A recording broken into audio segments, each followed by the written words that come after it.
प्रभु श्री राम ने पहले धनुष का कठोर और भयानक टंकार किया, जिसे सुनकर सभी राक्षस बहरे हो गए। वो अपना होश खो बैठे।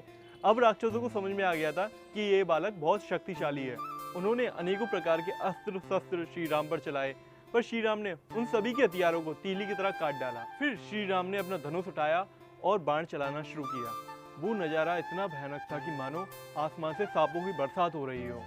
राक्षस दुम उठाकर भागने लगे। अपनी सेना को भागता हुआ देख खर, दूषण और त्रिशरा तीनों भाइयों ने गुस्से में राक्षस योद्धाओं से कहा, यदि कोई युद्ध से भागा तो उसका वध हम कर देंगे। अब राक्षसों को तो यह तय हो गया था कि उनकी मौत निश्चित है, या तो वो खरदूषण के हाथों मरे या श्री राम के हाथों।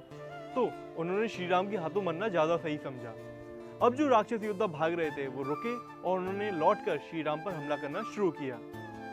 अब जो होने वाला था उसे देखना तो दूर, सोचने पर भी रोंगटे खड़े हो जाते हैं। श्री राम ने अपने धनुष पर बाण चढ़ाए और इतने बाण चलाए कि राक्षस योद्धा कटने लगे। उनके पहाड़ जितने भयानक शरीर कट कट कर धरती पर गिरने लगे। उनकी छाती, हाथ, पैर, सिर हवा में इधर उधर उड़ रहे थे, धरती पर गिर रहे थे। उनके शरीर कट कट टुकड़े टुकड़े हो जाते, पर वो फिर खड़े हो जाते। वो नज़ारा कुछ ऐसा था कि आसमान में चारों ओर सिर, हाथ, पैर उड़ रहे हों, चील सियार भयानक आवाज कर रहे हों, भूत प्रेत पिशाच खोपड़ियाँ इकट्ठे कर रहे हैं, बैताल खोपड़ियों पर डिस्को कर रहे हैं, योगिनियाँ नाच रही हैं। जहाँ आकाश में गिद्ध उनकी अंतड़ियों के एक सिरे को पकड़कर उड़ रहे हैं, वहीं दूसरी ओर पिशाच उनकी दूसरे सिरे को पकड़कर धरती पर दौड़ रहे हैं। अनेकों राक्षस योद्धा मारे गए और जो कुछ धरती पर पड़े थे वो करहा रहे थे। अपनी सेना का इतना बुरा हाल देखकर खर, दूषण और त्रिशरा गुस्से में आए और उन्होंने एक साथ श्री राम पर हमला करना शुरू कर दिया। श्री राम ने उनके हथियारों को फिर तीली की तरह काट डाला। अब श्री राम ने सेनापतियों के हृदय में 10-10 बाण और उतार दिए, पर राक्षस योद्धा गिर पड़ते पर फिर खड़े हो जाते। वो मर ही नहीं रहे थे।